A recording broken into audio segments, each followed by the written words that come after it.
అందరికీ నమస్కారం. ఈరోజు మనం చూడబోయే రెసిపీ మటన్ కీమా కర్రీ. చాలా రుచిగా ఉంటుందండి. ముందుగా కావలసిన పదార్థాలన్నీ రెడీగా పెట్టుకుని ప్యాన్ పెట్టుకుని ఆయిల్ వేసుకుని ఆయిల్ హీట్ అయిన తర్వాత చెక్క, లవంగం, పచ్చిమిర్చి, ఉల్లిపాయ, పసుపు, సాల్ట్,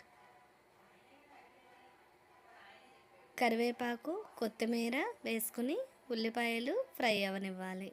ఇలా ఫ్రై అయిన ఉల్లిపాయల్లో టమాటా ముక్కలు వేసుకుని టమాటా ముక్కలు మగ్గిన తర్వాత అల్లం వెల్లుల్లి పేస్ట్ కూడా వేసుకుని బాగా ఫ్రై చేసుకోవాలి.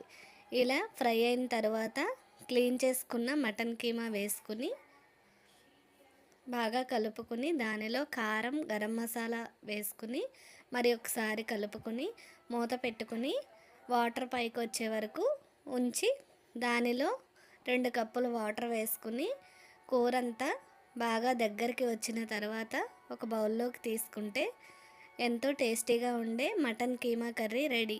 Please subscribe my channel.